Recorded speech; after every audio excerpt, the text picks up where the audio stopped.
जगद्गुरु नमो नमः शंकर देवो नमो नमः महाप्रभु नमो नमः शंकर देवो नमो नमः भगवान श्रीमंत शंकर देवाय नमो नमः नमो नमः।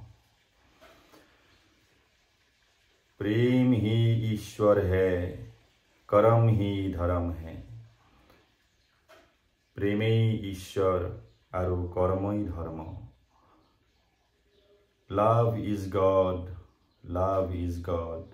Work is worship, work is worship. हरे प्रेम, हरि बोल, हरि बोल, हरि बोल, हरि बोल। मैं एखन ग्रंथ रचना करिछु। এই গ্ৰন্থখনত আজি এই গ্ৰন্থখনৰ নাম মই ৰাখিছো ভক্তি মহাতত্ত্ব জীৱন দৰ্শন। এয়া হ'ল মোৰ নিজৰ আত্মবিশ্লেষণ। মই আজি এই যিটো চেপ্টাৰ, এই যিটো অধ্যায়, এই অধ্যায়টোৰ নাম ৰজতত্ত্ব। ৰজতত্ত্ব কি বস্তু হয় আৰু এই ৰজতত্ত্ব ভাগ মই ৰচনা কৰিছো লেছাৰী চন্দৰ সুৰত।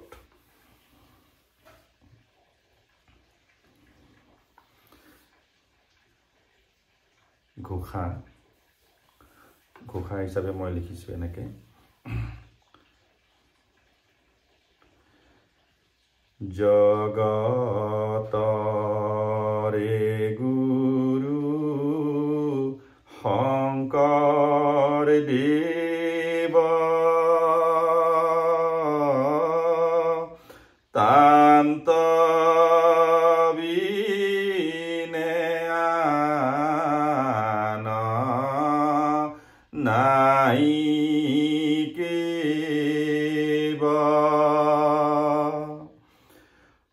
অকলিৰ লোক উদ্ধাৰ কৰিলা জানা। এয়া তাৰপিছতে পদ।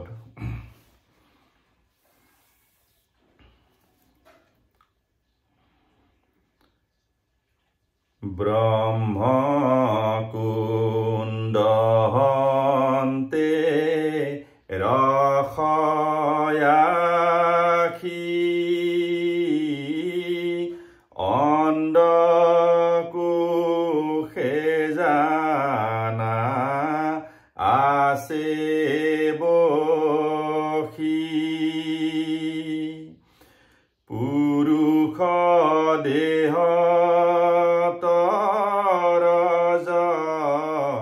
নাম ভৈল জানা।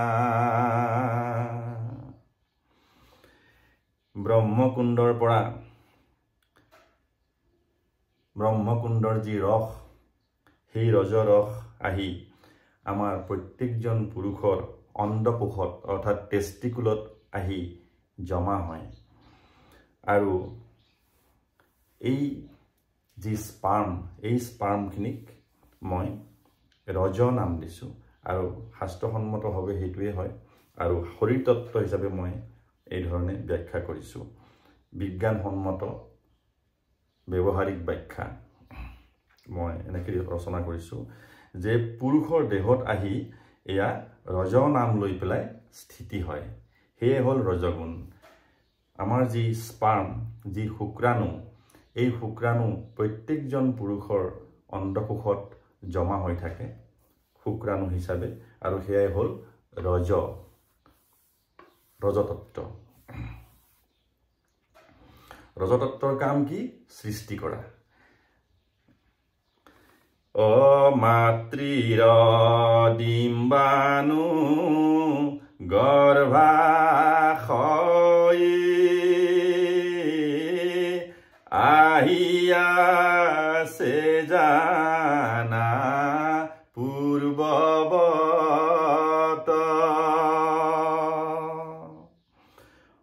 নাৰীৰ দেহ ৰজ নাম ভৈলা জানা। আমাৰ আই মাতৃসকলৰ যি গৰ্ভাশয়, সেই গৰ্ভাশয়ত সন্তানৰ স্থিতি হয়, কিন্তু ডিম্বাণু, এই ডিম্বাণু যে আছে, এই ডিম্বাণু হ'ল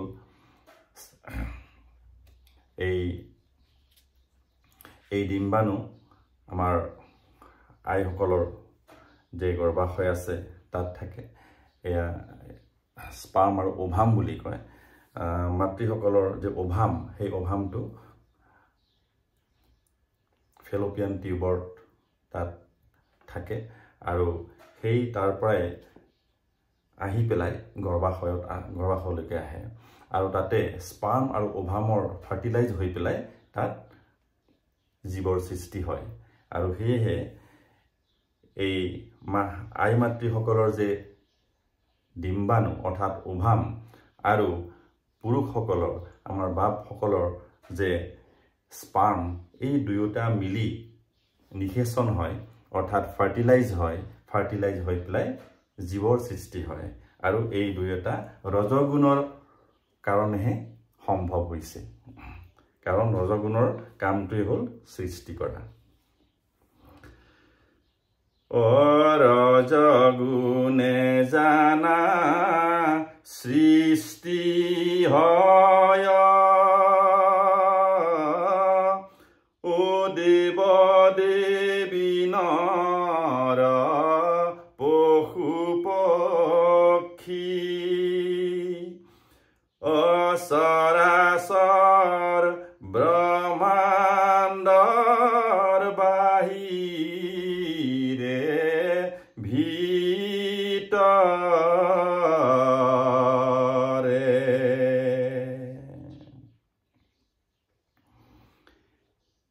৩৩ কোটি দেৱ দেৱীকে আদি কৰি মনুষ্য, পশু পক্ষী সকলো এই ৰজগুণৰ পৰাই সৃষ্টি হৈছে।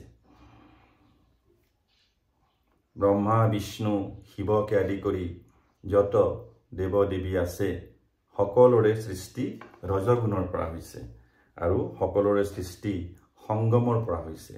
বিনা সংগম আমাৰ মানুহৰ, পশু পক্ষীৰ সৃষ্টি হ'ব নোৱাৰে। ৰজগুণে জীৱই সুখ দুখ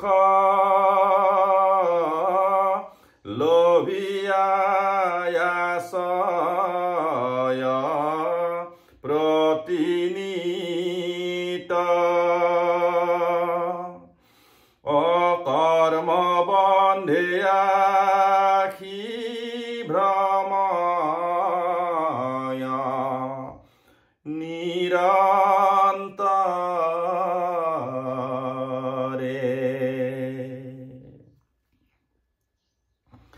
এই ৰজগুণৰ কাৰণেই প্ৰত্যেকটো জীৱৰ সৃষ্টি হৈছে আৰু তাৰ পিছতেই তেওঁলোকৰ যি জন্ম জন্মান্তৰৰ কৰ্মফল আছে, সেই কৰ্মফলসমূহ তেওঁলোকে প্ৰত্যেকটো জনিত আহি ভোগ কৰিবলগীয়া হয়। এয়াই হ'ল কৰ্মবন্ধন, এয়াই হ'ল কাল আৰু কৰ্মৰ অধীনতা। প্ৰত্যেকটো জীৱ কাল আৰু কৰ্মৰ অধীন। গতিকে কৰ্মই হ'ল মূল। কৰ্মৰ জৰিয়তে স্বৰ্গ, মৰ্ত, পাতালৰ অধিকাৰী হ'ব পাৰে। এই কৰ্মৰ জৰিয়তে সাত্বিক গুণৰ অধিকাৰী হ'ব পাৰে, কৰ্মৰ জৰিয়তে ৰাজসিক গুণৰ অধিকাৰী হ'ব পাৰে, আৰু এই কৰ্মৰ জৰিয়তেই তামসিক গুণৰ অধিকাৰী হৈ পতন লাভ কৰে। ৰজগুণে জীৱে পাপ পুণ্য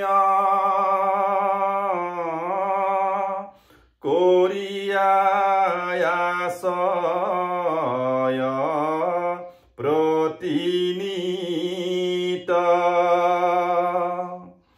অপাপ পুণ্য ফলে থাকয় স্বৰ্গলোকত।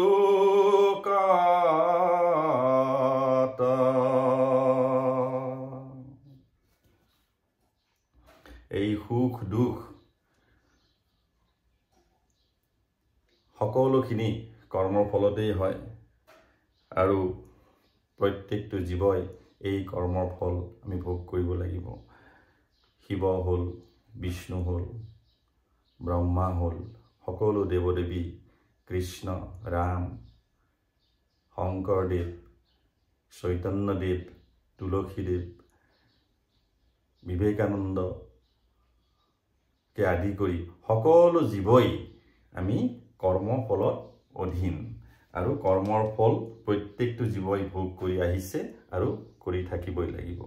আৰু মূল হ'ল পৰমাত্মা পৰমেশ্বৰ, তেওঁ হ'ল মহাপ্ৰেমৰ প্ৰতীক আৰু তেওঁৰ কোনো আকাৰ নাই, তেওঁ হ'ল নিৰাকাৰ, তেওঁ হ'ল সৰ্বশক্তিমান আৰু সৰ্বব্যাপ্ত। গতিকে এই যে পৰমাত্মা হ'ল নিৰাকাৰ আৰু সকলো জীৱ তেওঁৰেই অংশ বা তেওঁৰ পৰাই আমি সৃষ্টি হৈছোঁ বুলি ধাৰণা কৰা হৈছে। আৰু এইখিনি এটা যিহেতু শক্তি আছে, সেই শক্তিৰ পৰা বেলেগ বেলেগ শক্তিৰ জন্ম হ'ব পাৰে, এইখিনি কথা আমাৰ বিজ্ঞানীও স্বীকাৰ কৰিছে যে এনাৰ্জি বা শক্তিৰ কোনো ক্ষয় নাই আৰু সেই শক্তিৰ মৃত্যু নাই। এই এটা শক্তি আন এটা শক্তিলৈ ৰূপান্তৰিত হয়। এইটো হ'ল আমাৰ এনাৰ্জি থিয়ৰী আৰু এইটো বিজ্ঞানসন্মত আৰু সৰ্বজন বিদিত আৰু সৰ্বজন গ্ৰাহ্য, সকলোৱে গ্ৰহণ কৰিছে।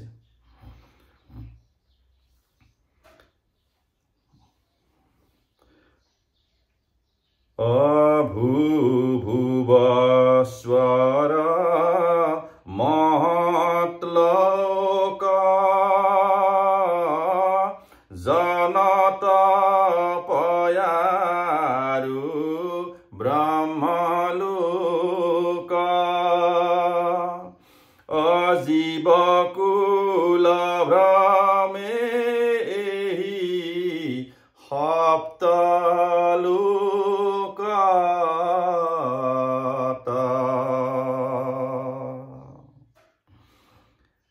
আমাৰ স্বৰ্গ যিটো ধাৰণা, এই স্বৰ্গৰ ধাৰণা মতে আমাৰ 7খন স্বৰ্গ আছে। ভূ ভুৱ স্বৰ মহৎ, এই হ'ল 4খন। তাৰপিছত জন তপ আৰু ব্ৰহ্মলোক। এই 7খন স্বৰ্গত জীৱসকল ভ্ৰমণ কৰি থাকে আৰু তলফালে 7খন পাতাল আছে। সেই 7খন পাতালতো জীৱই কৰ্ম অনুসাৰে ভ্ৰমণ কৰি থাকে।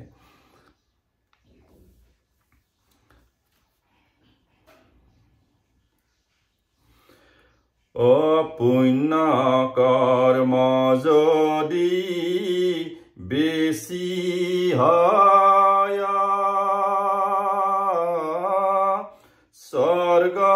স্বৰ্গলোকে তাৰ বাস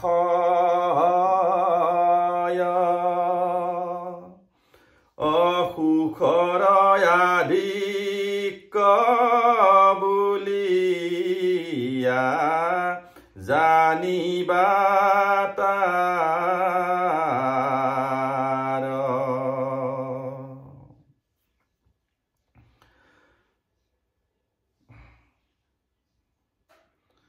অপুণ্য ফলে জীৱই সংসাৰত সুখক ভোগয় প্ৰতিনিত মহাপ্ৰেম সুখ থাকে জীৱনত তাৰ।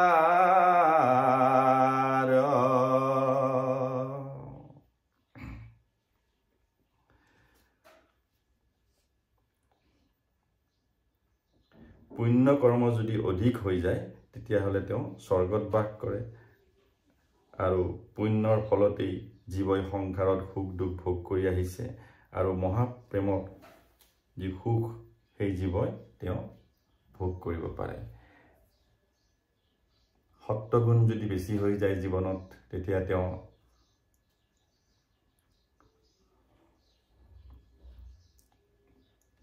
সাত্বিক গুণৰ অধিকাৰী হয় ৰাজসিক গুণৰ যদি বহুত বেছি পৰিমাণৰ হয় তেতিয়াহ'লে ৰাজসিক গুণৰ অধিকাৰী আৰু তামসিক গুণ যদি বহুত বেছি হয় জীৱনত তেতিয়াহ'লে তেওঁ তামসিক গুণৰ অধিকাৰী আৰু তামসিক গতিৰ অধিকাৰী হৈ যায় গতিকে কৰ্ম অনুসৰি যে গতি সাত্বিক গুণৰ অধিকাৰী হ'লে সাত্বিক গতি ৰাজসিক গুণৰ অধিকাৰী হ'লে ৰাজসিক গতি আৰু তামসিক গুণৰ অধিকাৰী হ'লে তামসিক গতি যাৰ অন্তৰত প্ৰেম দয়া ক্ষমা অহিংসা ভাৱেৰে থাকি কৰ্ম আচৰণ কৰে তেওঁ সাত্বিক গুণৰ অধিকাৰী আৰু যদি হিংসা আচৰণ কৰি বেলেগ পন্থক যদি হিংসা কৰে বেলেগ পন্থক যদি অপমান কৰে আৰু তেনেকৈ যদি মানুহক অপমান কৰে পশু পক্ষীৰ প্ৰতি যদি দয়া আচৰণ নাথাকে তেতিয়াহ'লে তেওঁ ধাৰ্মিক হ'ব নোৱাৰে আৰু তেওঁ পাখণ্ড আচৰণৰ অধিকাৰী হৈ পতন হোৱাটো নিশ্চিত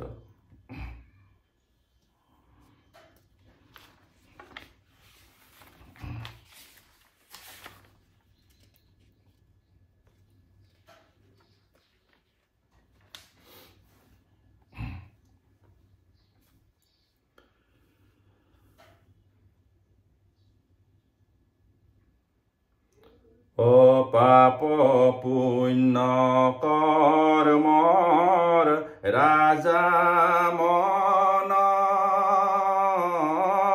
জানিবা সৰ্বদা চিৰন্তন মন স্থিৰ হৈলে কৰয় পুণ্য কৰ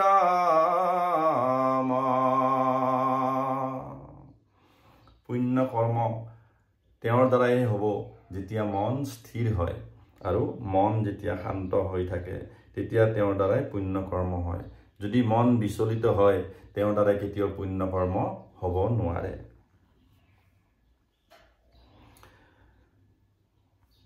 যদি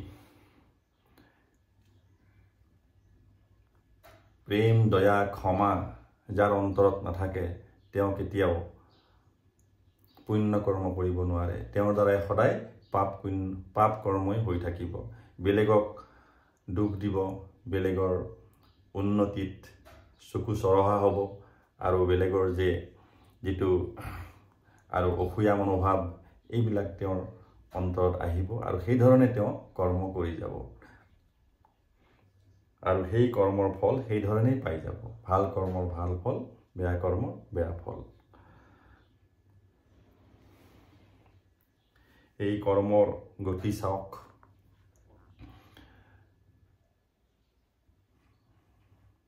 ভগৱান বিষ্ণু শিল হৈ পেলাই থাকিবলগীয়া হ'ল এয়া আমি যাক শালিগ্ৰাম বুলি কওঁ তেওঁ নিজৰ কৰ্মৰ ফলত আহি পৃথিৱীত শিল হৈ পেলাই থাকিবলগীয়া হ'ল এয়া হ'ল শালিগ্ৰাম তেনেকৈ প্ৰত্যেকজন যেনেকৈ আমাৰ ভগৱান শ্ৰীৰাম তেখেতেও নিজৰ কৰ্মৰ ফলত আহি পেলাই এই দ্বাপৰ যুগত তেওঁ ব্যাধৰ হাতত মৃত্যুবৰণ কৰিবলগীয়া হ'ল আৰু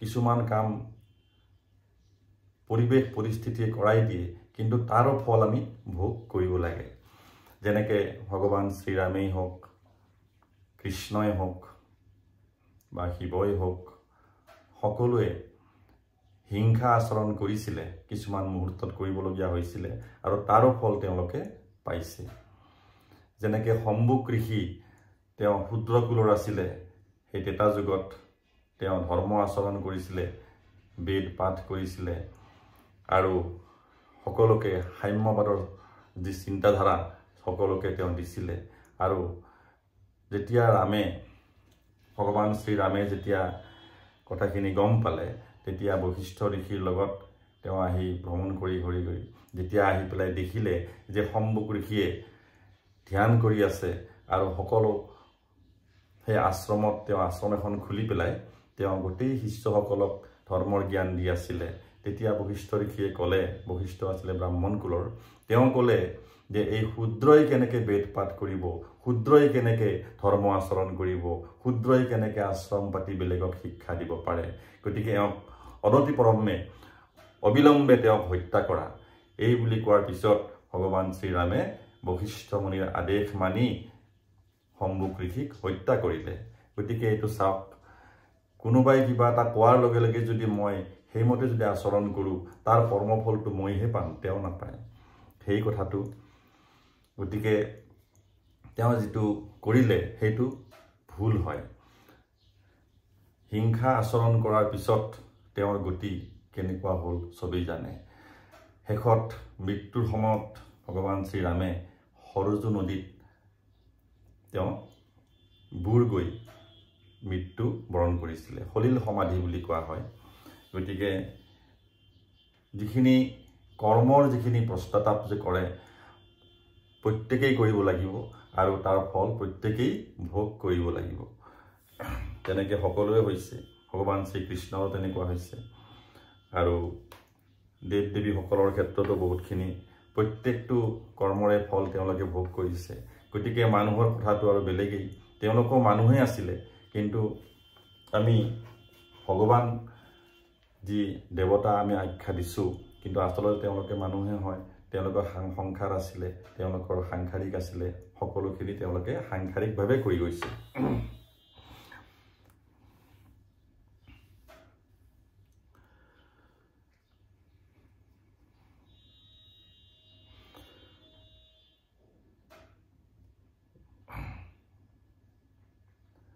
ইয়াত মই লিখিছোঁ যে পাপ পুণ্য কৰ্মৰ ৰাজা মন। পাপ পুণ্য আমি যত কৰোঁ তাৰ মূলতেই হ'ল মন। মনে পাপ মনে পুণ্য মনেহে নৰক, মনেহে কৰিছে ভিন আপোন পৰক। এই মনৰ পৰাই পাপ উৎপন্ন হয়, এই মনৰ পৰাই পুণ্য উৎপন্ন হয়। আৰু সেয়েহে মন স্থিৰ কৰি মনটোক শুদ্ধ ৰখাটোৱে হ'ল ধৰ্মৰ মূল লক্ষ্য। জানিবা সৰ্বদা চিৰন্তন, মন স্থিৰ হইলে কৰয় পুণ্য কৰ্ম। অস্থিৰ মনৰ কৰ্ম জানা, পাপৰ পথত থাকে সদা। অপ্ৰতিনিতে সিটো কৰে, পাপ কৰম। যাৰ মন অশুদ্ধ, যাৰ মনত পৰশ্ৰীকাতৰতা, যাৰ মনত পৰশ্ৰীকাতৰতা থাকে, বেলেগৰ ভাল দেখিলে যাৰ মনটো জ্বলে, তেওঁলোকে সদায় পাপ কৰ্মত লিপ্ত হৈ থাকিব আৰু তেওঁলোকে সদায় পাপ কৰ্মৰ ফলটো ভোগ কৰি থাকিব। সেয়েহে সদায় মনটো স্থিৰ ৰাখিব লাগে, মনটো শুদ্ধ ৰাখিব লাগে আৰু বেলেগৰ উন্নতিত, বেলেগৰ ভাল দেখিলে আমাৰ মনটো ভাল লাগিব লাগে। সেয়ে হ'ল ধৰ্মৰ লক্ষণ।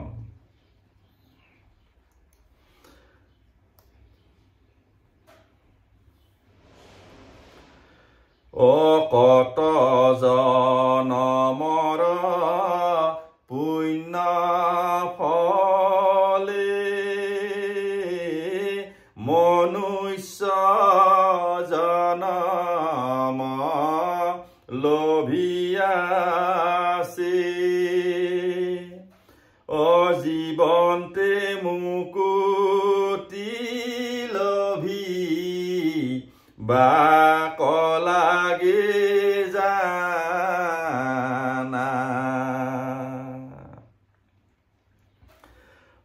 মুকুতি পাইবাৰ যত্ন কৰা,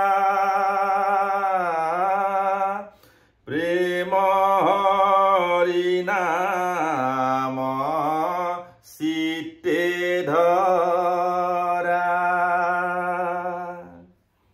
হৰে প্ৰেম হৰে প্ৰেম হৰে, প্ৰেম বোলা।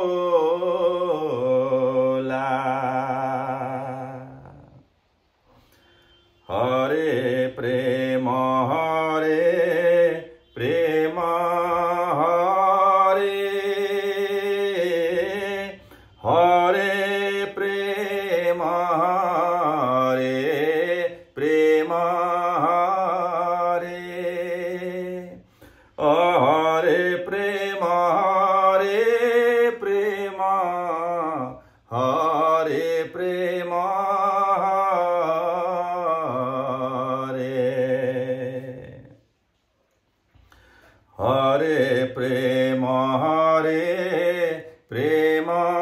হৰে হৰে প্ৰেম হৰে প্ৰেম হৰে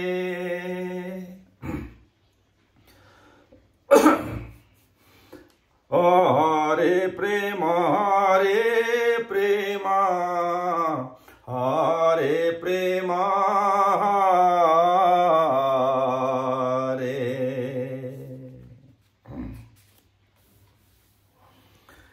অপৰাগ ভূয়া জানা নাম মোৰ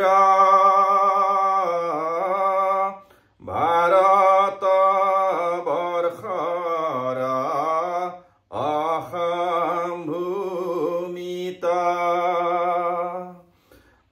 মহাপুণ্য বলে ভৈলো জনম জানা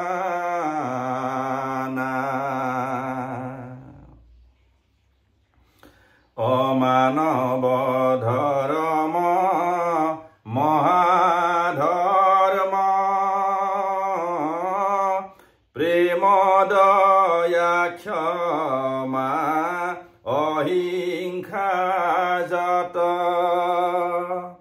এই গুণ সব মহা পুণ্যকাৰী জানা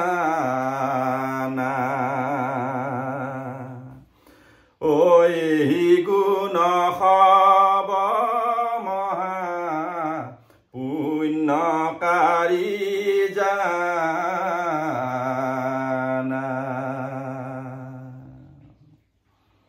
হৰে প্ৰেম হৰে প্ৰেম হৰে প্ৰেম হৰে প্ৰেম জয় গুৰু শংকৰ জয় গুৰু শংকৰ।